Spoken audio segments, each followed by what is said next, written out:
How's it going, guys? It's Najam. Welcome back to another video. In this video I'm going to review the Unihertz TiTAN. The Unihertz TiTAN is an Android smartphone that is based on the BlackBerry Passport. Because I have used the BlackBerry Passport as my main driver in the past, I will be comparing it just a little bit. So let's start off with the specifications. The Unihertz TiTAN is running a Helio P60 CPU, which is 8 cores, and it goes up to 2 GHz. It's got 6 GB of RAM, and it has 128 GB of storage. The user experience has been really good, and the performance is also really good from the Helio P60 CPU. I haven't noticed any stuttering, so that's really good.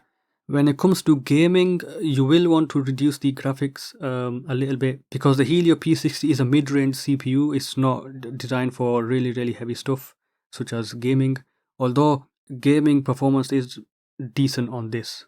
The price on the Unihertz TiTAN is £250 on AliExpress. You can probably find it on eBay for a much cheaper price. I did see on eBay going for 500, which is not worth the price.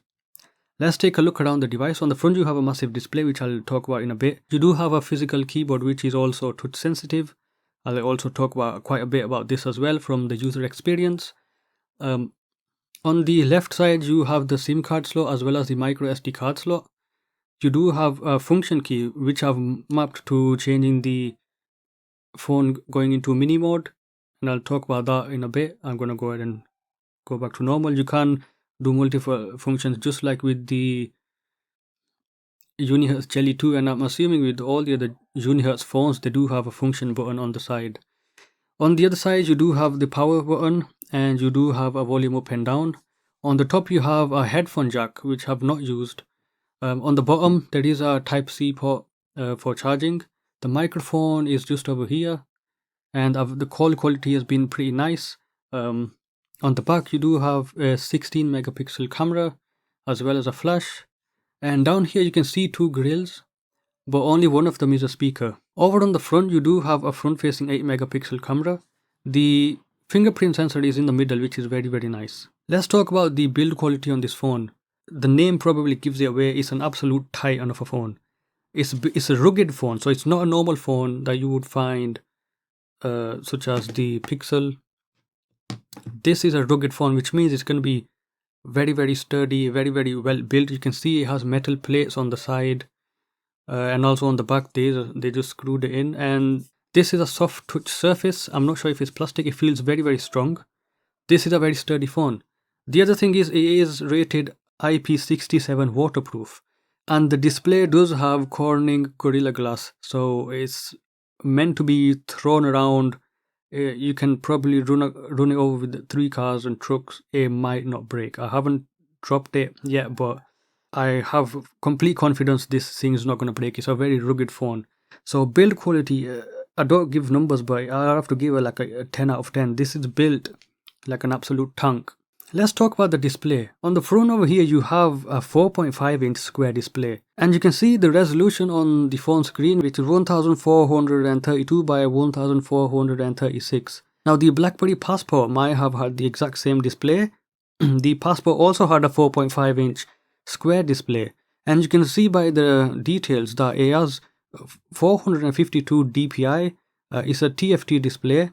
It's 60 Hz, and I have to say I'm very impressed with it. It is an amazing quality display. You can't see any pixelation on this.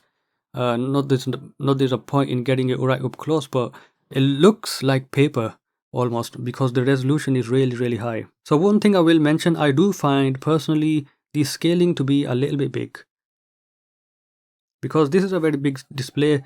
The scaling is just a little bit big. If going to display over here, I have changed the font to being small. You can't get smaller than this. I believe you can make it a bit smaller and it would have been a bit better. Now let's go ahead and talk about the mini mode. If you go into settings, go to intelligent assistant, and there is mini mode here. So you can use mini mode just like on the BlackBerry Passport. For Android applications you do have a different mode that you can switch it to, so it changes the resolution to increase compatibility. This is because square displays don't really work well with Android, or rather Android doesn't work well with square displays. So I've mapped it to the function key, and it switches mode to the mini mode, and what it does is it changes everything into the mini mode. So the home screen, the drop down menu, the settings, everything is gone onto mini mode. So if you do have applications that are not behaving really well with the square aspect ratio of the display, you can do that. I'm going to go back into square, and I'm just going to jump into a game and show you. So this is Mighty Doom. As far as my experience goes with all sort of games and other applications that I've played, that I've used on this device, I haven't really noticed any issue with the display misbehaving the aspect ratio wise. I think Android over the years has gone a lot better with compatibility. So the square aspect ratio and Android not being very well behaving with it is not really a thing anymore. Now this game does have one small issue, and that is if I go onto the side, you can't see it is jittering, it is jumping. Otherwise it's all fine, and you play the game, it's in full screen. I did do a recording, but I did go into picture mode, mini mode to record it, so that's one thing. If I go ahead and press mini mode, it will switch while the game is still on, and this stops doing the jittery thing. So it definitely, if there is definitely something that's not working right, you can go ahead and switch on the mini mode. I'm going to go ahead and show you a different game as well. So as you can see, get a good idea of the layout of this game. Looks normal. If I'm going to go ahead and press the mini mode again, you can see that this game actually works really well with mini mode. With the default resolution. Things are really layout really well. It doesn't need any more optimization. This game seems to work really well with it. And I want to show you something else. This display is very big. It's very wide. You cannot use this phone with one hand. And this means if you go into reading, reading experience is quite amazing. It feels more like reading a normal book. And I'll go ahead and pull up the same on my Google Pixel. You can see while the Pixel does fit more into the screen, you can see more of the text on top and on the bottom. The reading experience feels more like reading an actual book rather than reading on a really long device. So if you like reading books, this display is going to be quite something. It's very nice to read on. Let's talk about ease of use. The only thing I'm going to mention is it's not a one-handed device. You will not be able to use this with one hand. Even the keyboard scrolling is, while it works, it's just not going. You won't be able to reach on the other side. It's not very easy to use with one hand. The Unihertz TiTAN is running Android 10, and I have changed some options. If I go into settings, if I go into default applications, I turn the assist app off. This is because the home button is very sensitive. This is touchpad. The fingerprint sensor is also the home button, and when I normally just press it, it brings up the Google Assistant, and it's very annoying. The other thing I turned off is the gesture navigation. You can't turn this on and use this like with the back, and you can do this. It's very nice. I turned it off because you do have keys for it, so I just felt like it's not something that I'd want to do and end up not using these. And the other thing with Android, the Android that's running on this, the home page, is that there is no app drawer on it. You can't get any apps up. And this, I feel, they're copying BlackBerry 10 OS with the BlackBerry Passport, the way the apps are laid out. They've gotten rid of the app drawer to make it more like BlackBerry 10. Let's get on to one of the really cool features about this phone, and that is the physical keyboard.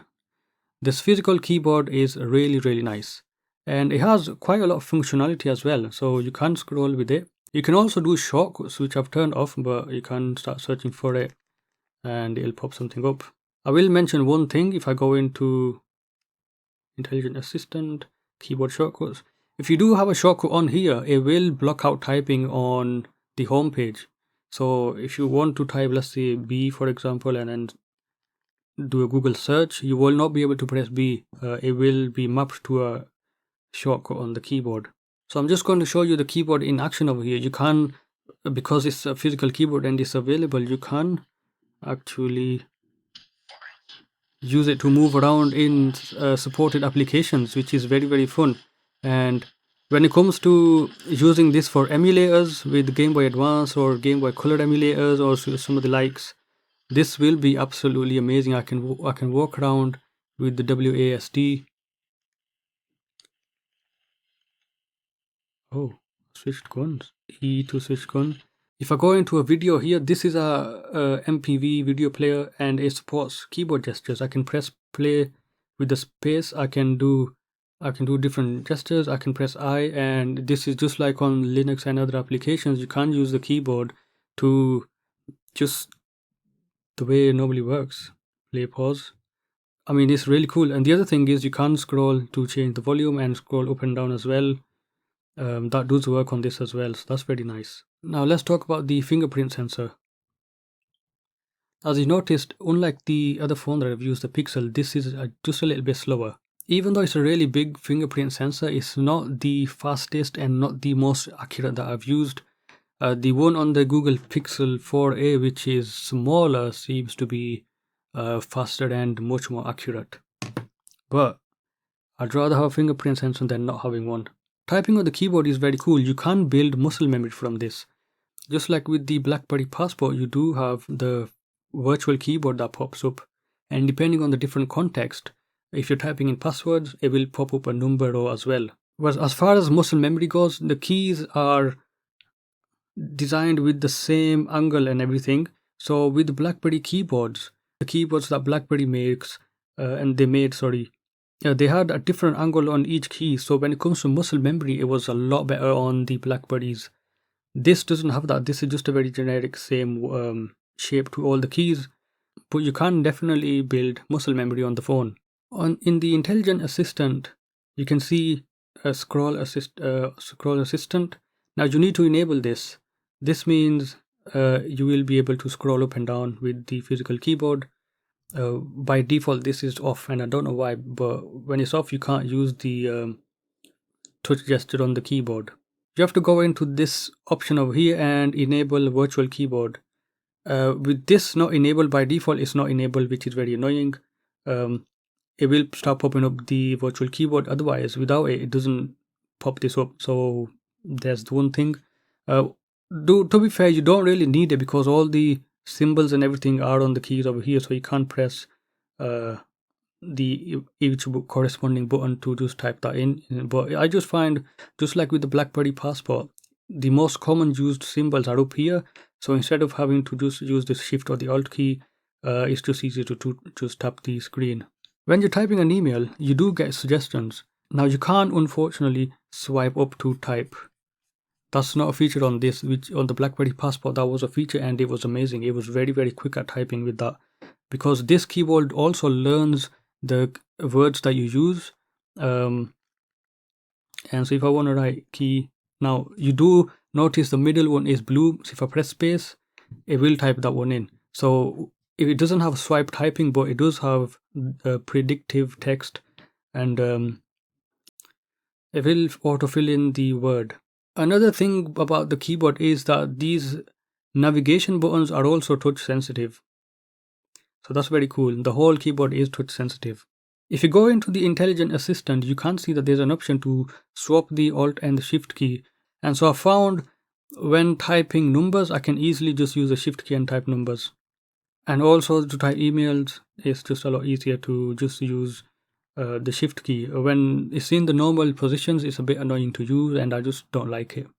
Now one thing I want to mention is that when it comes to keyboard shortcuts to launch applications from the home screen, if you're in a different application, they will not work.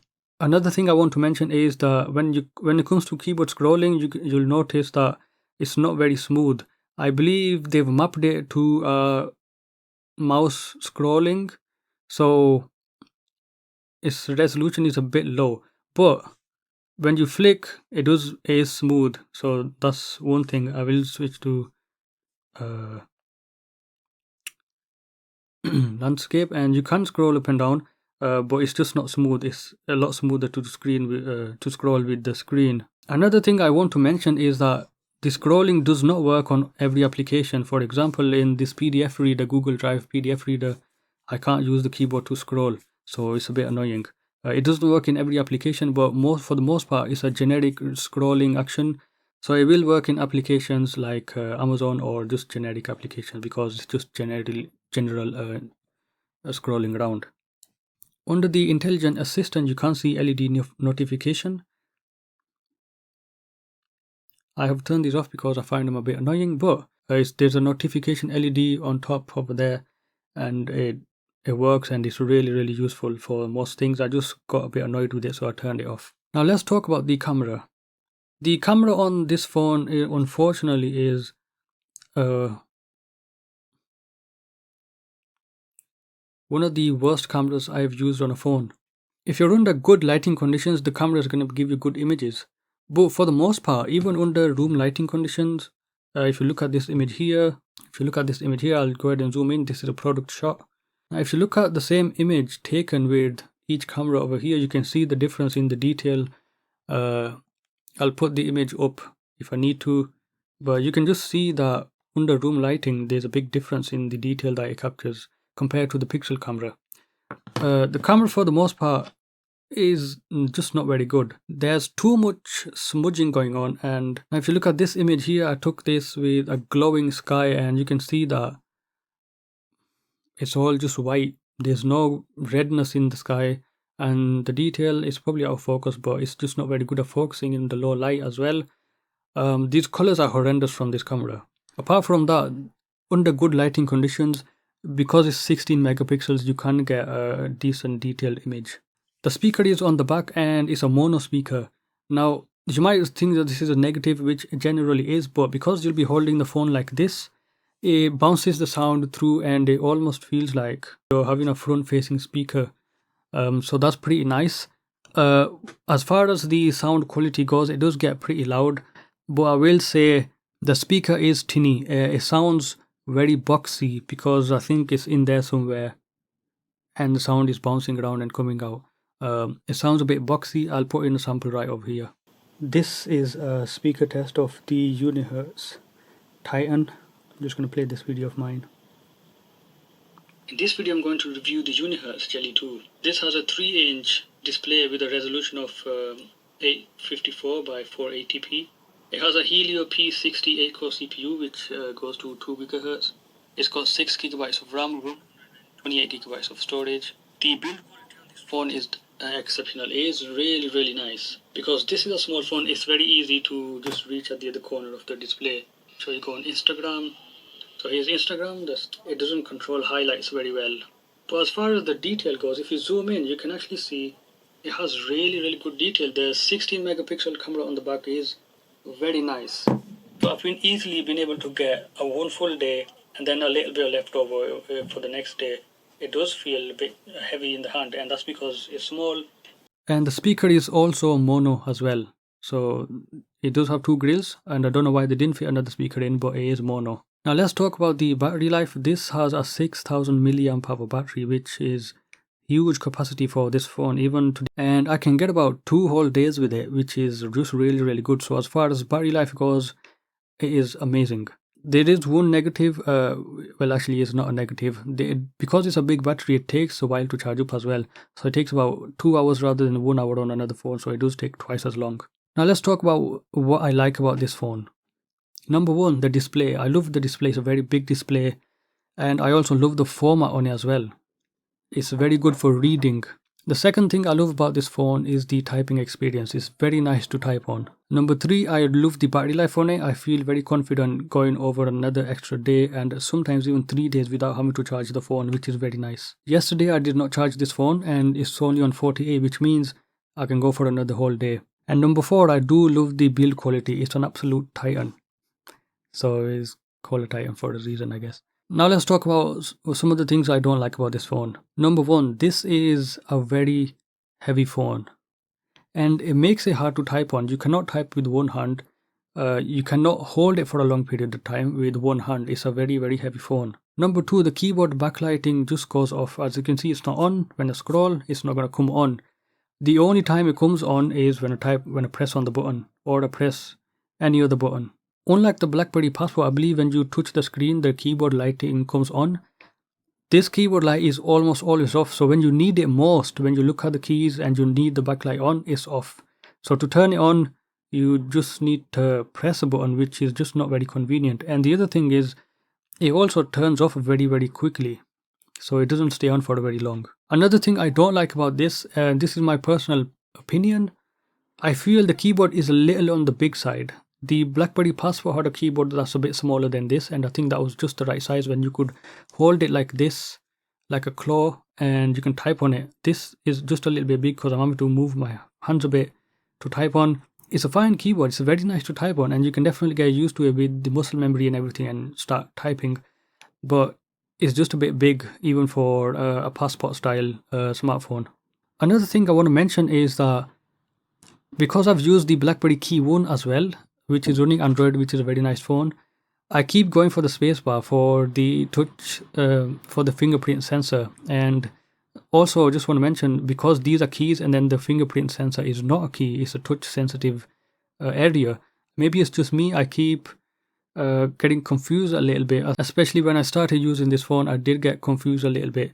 I kept on tapping on the buttons rather than pressing them in. Another one of the things I don't like about this phone is the side keys. Maybe because of the sheer weight of this phone and the girth of it, they feel very light, and sometimes I press them and I can't feel like I actually pressed them. So, but it might be just a really used phone, but otherwise they are very tactile keys. Now I just want to mention something, and this could be a negative. I hope Unihertz gets rid of this whole whole row of these keys, because they kind of don't really need them. The BlackBerry Passport did not have these. The BlackBerry Passport had a soft, like this one, it had a soft row of keys, but you could press a shift key at the corner and then type capitals, and then it would also have this pop up as well, which also this phone does. But because we have the keys, the symbols on the keys over here, it's just a lot more better to, rather than taking up space on the screen with the keyboard, it's just better to use this. But I hope they get rid of these buttons, make this into the spacebar if they can. If they can't, then that is going to make it at the back. And other thing is, because they'll get rid of this, you can then use the system gestures, which are just a lot nicer to use. So I'm going to conclude this review. I love the Unihertz TiTAN. It's an amazing phone. If you are a BlackBerry Passport user and you're looking to jump over to Android because of app compatibility and stuff like that, then I highly recommend it. This is very much like a BlackBerry Passport, but it's running Android, so you won't have to worry about app compatibility and having to use the BlackBerry Passport in the future. Apart from that, I have to say I can't recommend this phone to anybody else, because I've used this phone for a while and I just feel, and I'm not the one alone on this, this phone is just too heavy to use. It feels really heavy, because and I can't blame it, because it's a TiTAN series phone, which is meant to be really tough and very big and heavy phones, but it's just not very nice to use when you put it in the pocket and your pants keeps falling off. It's not very nice. My hands start hurting a bit after holding it up for a while, especially when you're laying down on the bed and you're typing when it's nighttime. The keys are not really lit up, so that's a bit annoying. But again, just having to hold it up, it gets very tiring, so it's not a very easy phone to have and to use. The only niche recommendation is that if you're a BlackBerry Passport user and you want the same experience, then this is it. It's a very nice phone. I just feel it has a very niche market. If they were to make this TiTAN more like a BlackBerry Passport, which was much more, which was smaller and lighter, I'd definitely be interested in using it as my main phone. The screen is definitely very nice. It's a very big display. Don't get confused by just being 4.5 inches. It's a very big phone. But that's another thing. While it is very big, I don't mind the size because it fits in the pocket, so I can carry it around. That's not an issue.